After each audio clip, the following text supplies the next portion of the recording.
మెదక్ జిల్లా రామయ్యంపేట మండలం పార్వతపూర్ గ్రామంలో కలెక్టర్ రాహుల్ రాజ్ ఆకస్మిక పర్యటన చేశారు. కాలినడకన అడవి మార్గాన్ని చేరుకొని అక్కడ జరుగుతున్న ఉపాధి హామీ పనులను క్షేత్రస్థాయిలో పరిశీలించారు.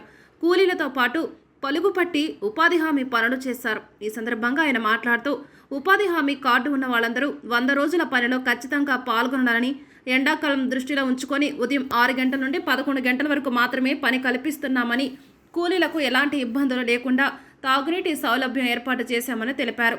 జిల్లా వ్యాప్తంగా ప్రతి గ్రామ పంచాయతీలో సుమారుగా 50 మంది ఉపాధి హామీ కూలీలు ప్రతిరోజు పనిచేస్తున్నారని, భవిష్యత్తులో 100 మంది వరకు పనిచేసే విధంగా చర్యలు తీసుకుంటామని కలెక్టర్ సూచించారు.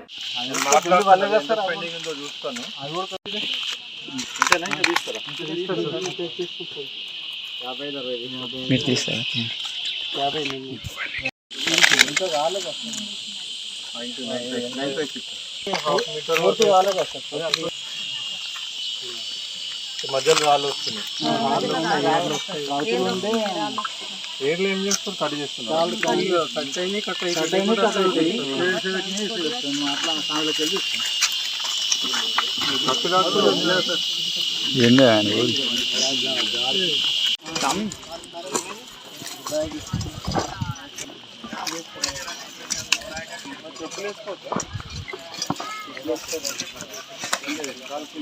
వాపస్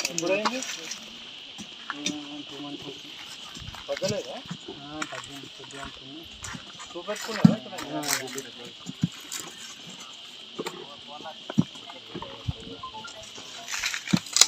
అది ఉపాధి హామీ అయితే కంపల్సరీ వస్తుంది, రాకుండా ఉండదు. ఇప్పుడు ప్లస్ మనకి ఇప్పుడు సమ్మర్ సార్ ఎంత సార్ మరి మాకు ఎంత అంటే ఎంత ఏది పైసలు ఇప్పుడు మీరు 5 తీసిరు అనుకోండి. ఏది లెంత్ ముగ్గురికి 5 తీసి ఇది ఇంకొక 0.5 మీటరు డెప్త్, ఒక 0.5 మీటర్. అందరు కూడా జాబ్ కార్డ్ హోల్డర్స్ అందరు కూడా రావాలని కూడా విజ్ఞప్తి చేస్తాను. ఇప్పుడు యావరేజ్గా 50 మంది పర్ గ్రామ పంచాయతీ ఉన్నారు. దీన్ని మనం 100 మందికి తీసుకుపోవాల్సిన అవసరం ఉంది.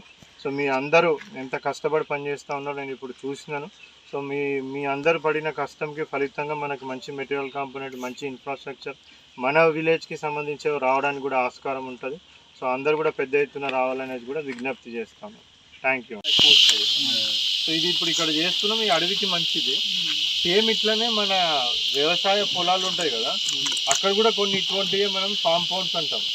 సో అవి చేసుకుంటే ఏంటంటే ఇప్పుడు మనకు వచ్చిన పరిస్థితి భూగర్భ జలాలు అంతా మొత్తము కిందికి అయిపోయినాయి. అవి కాకుండా ఉంటుంది. వర్షం వచ్చినప్పుడు ఏమవుతుంది, ఆ వర్షం అట్లనే పోయేసి కాలువలో కలుస్తుంది, అక్కడ నుంచి నదికి వెళ్ళిపోతుంది. అట్లా కావద్దంటే ఎక్కడెక్కడ మనం ఈ కాంపౌండ్స్ కట్టుకుంటూ ఉంటే నీళ్ళు నిల్వ ఉండి లోపల మనకి భూగర్భ జలాలు పెరుగుతాయి, గ్రౌండ్ వాటర్. ఇప్పుడు మీరు చేసేది దానికే మట్టి పెడితే అయిపోతుంది. చెరువులో